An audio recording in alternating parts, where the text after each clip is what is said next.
السلام علیکم ورحمۃ اللہ وبرکاتہ۔ شینشین و تشریف فرما حضرت مولانا رفیع صاحب، مجلس اتحاد المسلمین ظہیر آباد کے صدر، معتمد و اراکین و سینئر مجلسی قائدین و حلقہ اسمبلی کاروان کے رکن اسمبلی، ضلع سنگاریڈی سے مجلس اتحاد المسلمین کے صدر و معتمدین، اراکین، ذمہ داران جو آئے ہیں، ظہیر آباد کے اطراف و اکناف سے مجلس اتحاد المسلمین کے جو صدر معتمد اور اراکین آئے ہیں، میں آپ تمام کا شکر گزار ہوں کہ آپ نے اپنا قیمتی وقت نکال کر آج یہاں پر ظہیر آباد میں مجلس اتحاد المسلمین کی جانب سے سالانہ جو آل ان ون گائیڈ یا ماڈل پیپر دیا جاتا ہے، آج انشاءاللہ تعالی ظہیر آباد میں طلباء اور طالبات جو اس سال 10ویں جماعت کے امتحان لکھ رہے ہیں ان کو دیا جائے گا۔ آپ جانتے ہیں کہ 2005 سے مرحوم قائد سالار ملت سلطان صلاح الدین اویسی نے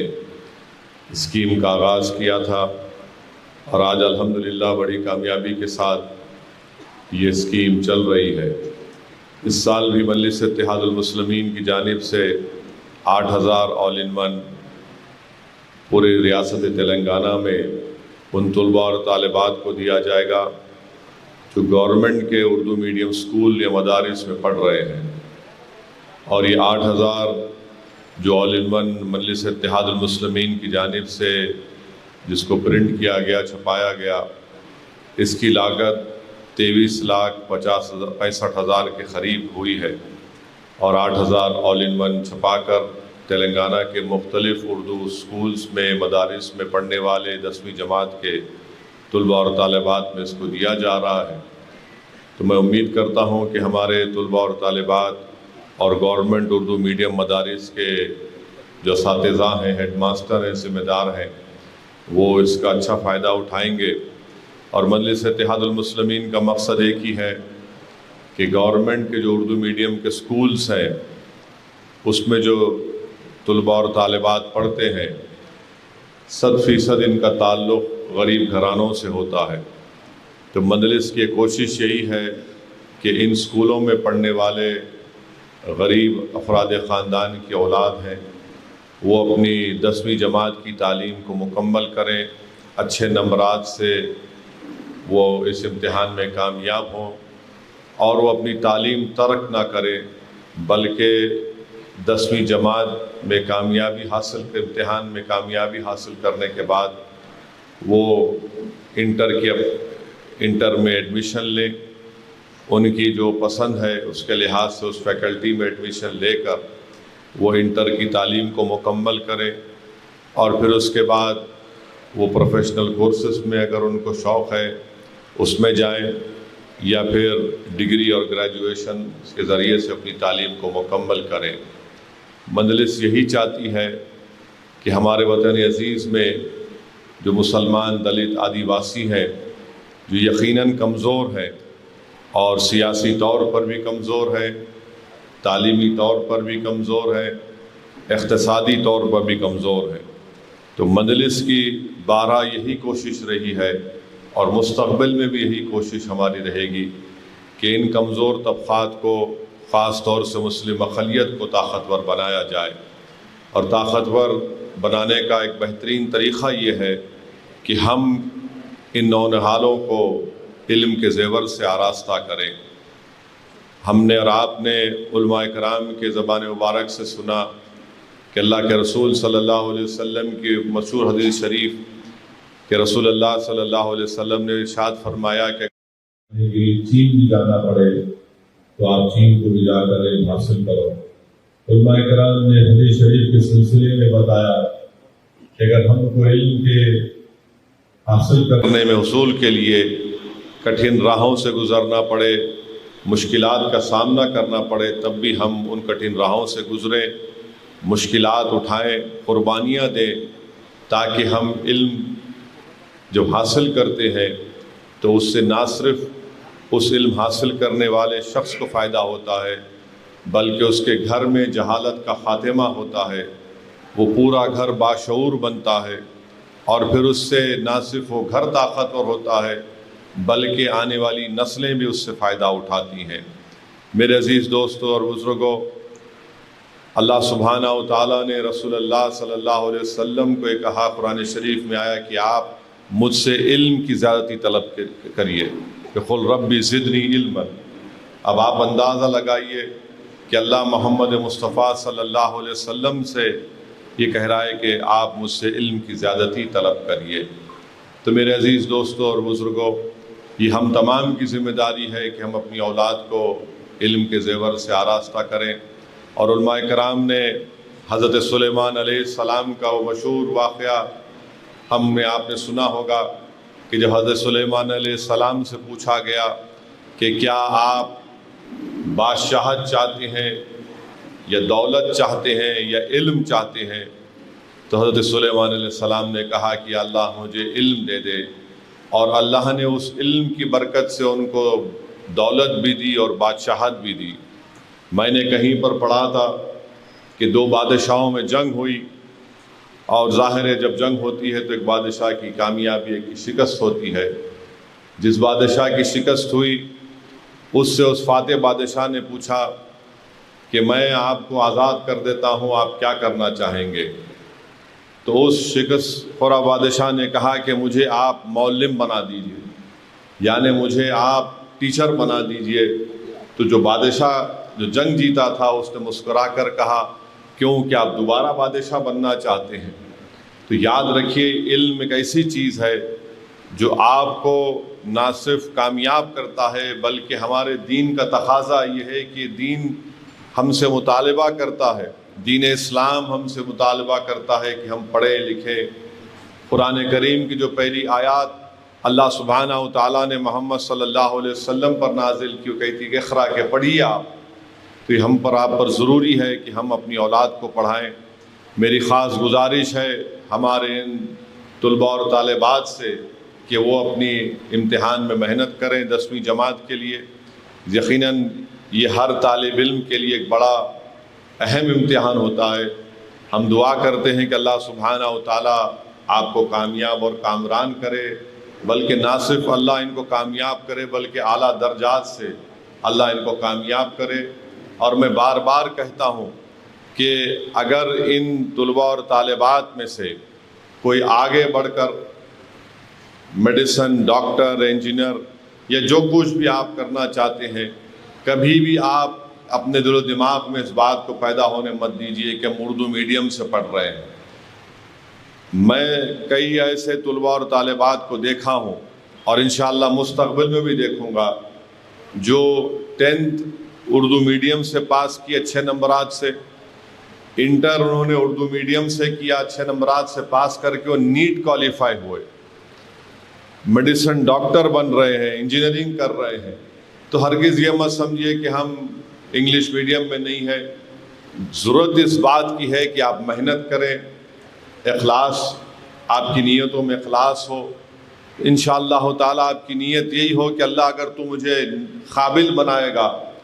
تو میرا زندگی کا مقصد یہ ہوگا کہ میں غریبوں کی، مظلوموں کی مدد کروں گا۔ اور آپ محنت کریے، جستجو کریے، اور یقیناً انشاءاللہ تعالیٰ کامیابی آپ کے قدم کو چومے گی۔ اور ہمارے وطن عزیز میں ہم رہتے ہیں،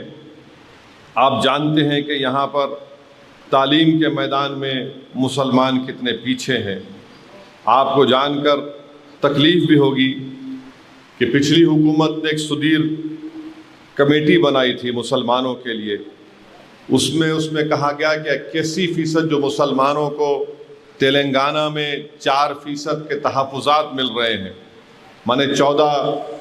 کاسٹ یا برادری میں کے تحت 81% تلنگانہ کے مسلمانوں کو ریزرویشن مل رہا ہے۔ اس میں سے انہوں نے کہا کہ 81% میں سے صرف 13% مسلمان میٹریکولیشن یا SSC پاس کرتے ہیں، اور 16% مسلمان کبھی بھی کسی تعلیم میں انرول نہیں ہوتے ایجوکیشن میں۔ تو یہ شیڈول ٹرائب کے بعد سب سے خراب نمبر اگر کسی کا ہے تلنگانہ میں مسلمانوں کا ہے، سب سے زیادہ ڈراپ آؤٹ ریٹ مسلمانوں کا ہے، اور اس کی اہم وجہ یہ ہے کہ غریبی ہے، ماں باپ کے پاس اتنی استطاعت نہیں ہے، معاشی استطاعت نہیں ہے کہ اپنی اولاد کو پڑھائے لکھائے۔ اور پھر آپ دیکھتے ہیں کہ تلنگانہ میں 2011 کے سنسس کے مطابق 13% مسلمانوں کی آبادی ہے۔ اسکول میں جو مسلمان بچے انرول ہیں گورنمنٹ کے وہ صرف 11% ہیں، اور یہ 11% جب اسکول سے نکل کر انٹر میں جاتے ہیں تو گر کر صرف 5% ہو جاتے ہیں۔ تو آپ اندازہ لگائیے کہ ہم کیسے اپنی اولاد کو، اپنے آپ کو کمزور کر رہے ہیں۔ اور پھر اس کا نتیجہ یہ دکھتا ہے کہ سیکریٹریٹ میں جو ڈپارٹمنٹ کی نوکریاں ہیں سیکریٹریٹ میں مسلمانوں کے پاس صرف 7% ہیں، اور جو مسلمان مختلف گورنمنٹ کے ڈپارٹمنٹ میں جو امپلائیز ہیں، یعنی لاسٹ گریڈ امپلائی جس کو کہتے ہیں، وہ 56% ہیں، اور پھر گزیٹڈ آفیسر خالی 1% ہیں۔ اب ماباقی جو ہے 42% نان گزیٹڈ آفیسر ہیں۔ اسی لیے آپ دیکھتے ہیں کہ گورنمنٹ کی ملازمتوں میں سے مسلمان 4% ہے۔ اس لیے بہت ضروری ہے کہ اگر ہم سماجی انصاف چاہتے ہیں، اگر ہم ناانصافی کا خاتمہ چاہتے ہیں، تو میں ان طالب علم سے، ان طلباء اور طالبات سے اپیل کروں گا کہ آپ مسلمانوں کا مستقبل ہیں۔ اگر آپ آج محنت کر کے قابل بنیں گے تو انشاءاللہ تعالی نہ صرف ظہیر آباد، نہ صرف تلنگانہ، نہ صرف ہمارا وطن، بلکہ مسلمانوں کا مستقبل روشن رہے گا۔ تو اس لیے بہت ضروری ہے کہ آپ تعلیم کو حاصل کریں، اور ہائر ایجوکیشن میں جو مسلمانوں کا تناسب ہے وہ تو اور خراب ہے۔ اگر آپ پورے ملک میں دیکھیں گے تو ادر بیکورڈ کلاس کا ہائر ایجوکیشن میں جو انرولمنٹ ہوتا ہے، یہ گورنمنٹ کے اعداد و شمار ہیں، وہ 36% ہے ادر بیکورڈ کلاس کا۔ دلتوں کا 14% انرولمنٹ ہوتا ہے ہائر ایجوکیشن اعلیٰ تعلیم میں، آدیواسیوں کا 5%، اور سب سے نیچے جو ہے مسلمان ہیں وہ 4% ہے۔ یہ پورے ملک کی آپ سے بات کر رہا ہوں میں، اور ہم 15% ہماری آبادی ہے، اور ہائر ایجوکیشن میں مسلمان صرف 4% ہیں۔ اب دلت ہمارے سے آگے بڑھ چکے ہیں، دلت ہمارے سے آگے بڑھ چکے ہیں، بلکہ آدیواسی بھی ہمارے سے آگے بڑھ چکے ہیں پورے ملک میں۔ تو میری آپ تمام سے گزارش ہے کہ آج پورے ملک میں صرف 19% مسلمان اعلیٰ تعلیم حاصل کر رہے ہیں، آدیواسی 21%، دلت 26%، وہ انرولمنٹ تھا، یہ تعلیم حاصل کر رہے ہیں، اور 34% ہمارے ہندو ادر بیکورڈ کلاس، اور 45% ہمارے ہندو اپر کاسٹ تعلیم حاصل کر رہے ہیں۔ تو اگر آپ آل انڈیا انرولمنٹ دیکھیں گے مسلمانوں کا، وہ 8% انرولمنٹ گرا ہے۔ یعنی کتنا فیصد گرا ہے؟ 1,80,000 مسلم بچے اور بچیاں اعلیٰ تعلیم میں ان کا گراوٹ آئی ہے۔ تو اس لیے بہت ضروری ہے کہ پورا معاشرہ، پورا مسلم سوسائٹی اس کی طرف توجہ لے، تعلیم کی طرف۔ یاد رکھیے، اگر ہم تعلیم اپنی اولاد کو نہیں دلائیں گے تو پھر آپ اپنے مقدر کے فیصلے نہیں کریں گے، کوئی ایرے غیرے بیٹھ کر ہمارے مستقبل کے فیصلے کر لیں گے، اور پھر ہم روتے رہیں گے کہ دیکھو ایسا ہو گیا۔ تو ہم تمام کی ذمہ داری ہے، پورے ملک کے مسلمانوں کی ذمہ داری ہے کہ وہ تعلیم کی طرف اپنی اولاد کو راغب کرائیں، بلکہ خود محنت کریں، قربانیاں دیں، مشکلات اٹھائیں، تب جا کر ہم اس ملک میں ناانصافی کا خاتمہ کر سکیں گے، ہم اپنے حقوق کو حاصل کر سکیں گے، ہم آنکھ میں آنکھ ڈال کر ان ظالموں سے کہیں گے کہ تم ہمارے مقدر کے فیصلے نہیں کرو گے، ہم اپنے مقدر کے فیصلے خود کریں گے۔ تو یہ مجلس اتحاد المسلمین کا منشا اور مقصد رہا ہے کہ ہم چاہتے یہ ہیں کہ ہماری صفوں سے جہالت کا خاتمہ ہو، ہمارے نوجوان بیٹے اور بیٹیاں اعلیٰ تعلیم میں علم حاصل کریں، ہمارے بچے جو ہیں وہ اسکول میں جائیں، اپنی اسکول کی تعلیم کو مکمل کریں اور آگے بڑھ کر، کیونکہ مستقبل ان کا ہے، مجلس اتحاد المسلمین کی ہی کوشش رہی ہے۔ تو میں آپ تمام کا شکریہ ادا کرتا ہوں، اور خاص طور سے ان طلباء اور طالبات کا، ان کے ذمہ داروں کا، کہ آپ کے اسکول کو چھٹیاں شروع ہو چکی ہیں، میں معذرت چاہتا ہوں، مگر اس کے بعد بھی آپ تشریف لائے، اور امید کرتے ہیں کہ انشاءاللہ تعالی آل ان ون آپ کے لیے فائدہ مند ثابت ہوگا، اور آپ خوب محنت کریں گے، اور ہم تمام کی دعائیں آپ کے ساتھ ہے۔ آپ ہمت سے اپنے پورے تیاری کریے امتحان کی، اور یقیناً انشاءاللہ تعالی اپنے آپ میں خود اعتمادی پیدا کریے، اور وہ آپ کو اس امتحان میں اعلیٰ درجات سے کامیابی حاصل کرائے گا۔ وآخر الدعوانا